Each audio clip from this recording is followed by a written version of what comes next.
श्वेता अपने परिवार के साथ बीकानेरपुर गांव में रहती थी। उसके ससुराल वाले उससे दिन भर दहेज के लिए सताते रहते थे। अरे उल्टा दिन भर मुफ्त के टुकड़े तोड़ती रहती है। तेरे बाप ने शादी में तो कुछ नहीं दिया, हमारे खर्चों पर ही हम तुझे ब्याह कर लाए थे। तेरे बाप ने शादी के समय कहा था कि शादी के बाद इतना देंगे कि रखने के लिए घर में जगह नहीं होगी, लेकिन अभी तक तो एक फुट्टी कौड़ी तक नहीं दी है। और बेटी है जो दिन भर गाय की तरह चरती रहती है। माँ जी, आपको जो कहना है मुझे कहिए, मेरे पापा के बारे में एक शब्द भी मैं नहीं सुन सकती हूँ। अरे मोहन, इसकी जबान बहुत चल रही है। मोहन गीता के कहने पर श्वेता को बहुत मारता है। मार खाते खाते श्वेता बेहोश हो जाती है।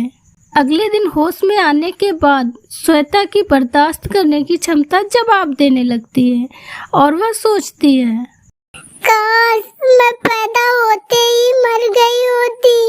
मेरे कारण मेरे माँ बाप को कितना सुनना पड़ता है। मैं कैसी अभागन बेटी हूँ जो शादी के बाद भी अपने माँ बाप के लिए बोझ बनी हुई हूँ।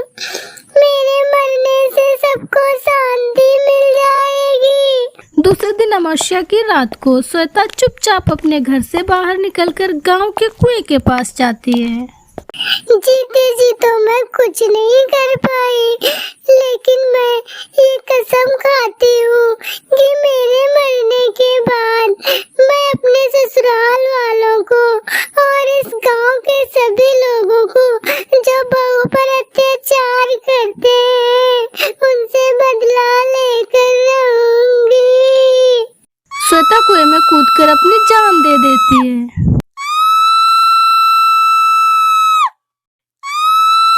स्वीटी नाम की एक लड़की उसी गांव में गर्मियों की छुट्टियों में अपनी नानी के घर आती है। उसे गांव में रहना बहुत पसंद था। मेरी बच्ची, मेरी लाडली पोती कितनी बड़ी हो गई है। तुझे देखने के लिए मेरी आंखें तरस गई थी। पता है, मैंने तेरे लिए मनपसंद सब्जी बनाई है। उसे नानी के गांव में रहते काफी दिन बीत जाते हैं। एक दिन वह खेलते खेलते उसी कुएं के पास चली जाती है। कितना अंधेरा है नीचे, लगता है बहुत गहरा है। पर ये कुआं इतना सुनसान क्यों है? इसमें पानी क्यों नहीं है? नानी, वो जो गांव में कुआं है वो इतना अजीब क्यों है और उसमें पानी क्यों नहीं है? स्वीटी बेटा, कितनी बार समझाया है, बिना पूछे इधर उधर मत जाया करो, और उस कुएं के पास तो बिल्कुल भी नहीं। लेकिन नानी, उस कुएं में पानी क्यों नहीं रहता है? बेटा, वो कुआं श्रापित है। वहाँ कई सालों से एक डरावनी चुड़ैल रहती है। पूरे गांव में उसका डर फैला हुआ है। सब डरते हैं उससे। वह अलग अलग तरीकों से सभी गांव वालों को परेशान करती है। अगले दिन स्वीटी अपने दोस्तों से बातें कर रही होती है। क्या तुम जानते हो उस कुएं के बारे में जिसमें चुड़ैल रहती है? हाँ, वह चुड़ैल हर अमावस्या की रात को सारे गांव में घूमती है। उस रात घर से कोई बाहर नहीं निकलता है। वह घर आकर रात में उस कुएं के बारे में सोचती है। जब उसकी नानी सो जाती है तो रात में वह चुपके से घर से निकलकर उस कुएं के पास जाती है। वह कुएं में झांक रही होती है, तभी अचानक से उस कुएं में गिर जाती है। वह देखती है उस कुएं में एक चुड़ैल होती है। यहाँ तो सच में चुड़ैल है। मुझे माफ कर देना, मैंने कुछ नहीं किया है। डरो मत बेटी, मैं कुछ नहीं करूँगी। मैं खुद यहाँ कई सालों से कैद हूँ। क्यों? तुम तो एक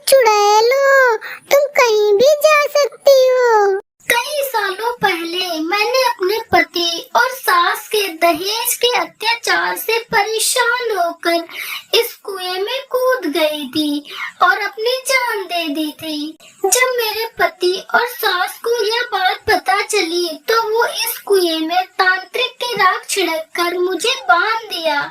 मैं इस कुएं से बाहर तक नहीं जा सकती हूँ। लेकिन तुम तो अमावस्या की रात को सभी गांव वालों को बहुत परेशान करती हो। वो मैं नहीं, मेरी सास है जो चुड़ैल बनकर सभी गांव वालों को परेशान करती है और मुझे बदनाम करती है। तुम चिंता मत करो, मैं तुम्हें जरूर इंसाफ दिलाऊंगी। स्वीटी सभी गांव वालों को उस कुएं के बारे में बताती है, लेकिन उसकी बातों पर कोई विश्वास नहीं करता है।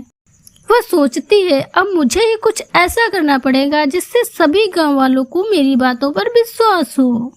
वह अमावस्या की रात को निकलती है। वह देखती है एक भयानक चुड़ैल जा रही है। वह डरते हुए उसके पीछे पीछे जाती है।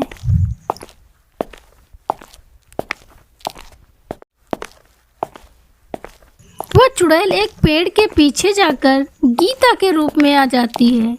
आज तो और भी मजा आएगा। अब सभी गांव वाले उठेंगे तो उनके खेतों में फसल ही नहीं होगी। यह देखकर सभी गांव वाले बहुत परेशान हो जाएंगे और वो फिर से श्वेता की आत्मा को बुरा भला कहेंगे। तभी स्वीटी सभी गांव वालों को शोर मचाकर बुला लेती है। सभी गांव वाले इकट्ठे हो जाते हैं। अरे स्वीटी, तुम अमावस्या की रात को बाहर क्या कर रही हो? वो चुड़ैल यहीं कहीं होगी। हाँ, मिलना चाहोगे आप अपनी चुड़ैल से?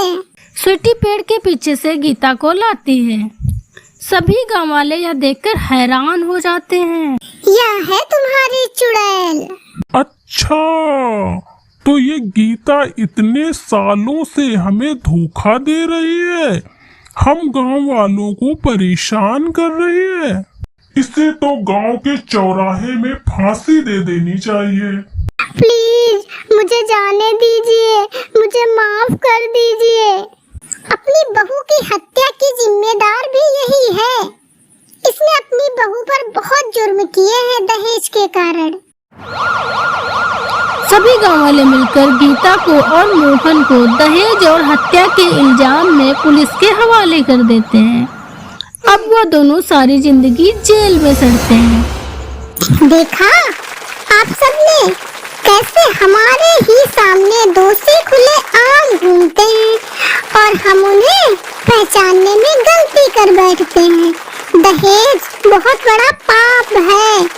इसका समर्थन करने वाले बिल्कुल भी क्षमा के लायक नहीं हैं।